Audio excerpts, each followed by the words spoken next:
This is the story of a deer who failed to survive despite her initial success with crocodile.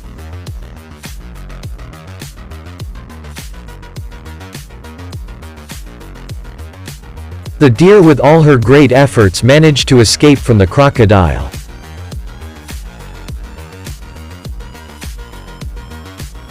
But she was quite unlucky as she faced another danger attack from cheetah. As she was quite exhausted fighting the crocodile, she now easily caught by the cheetah and killed instantly. This is called Jungle Raj, survival of the fittest.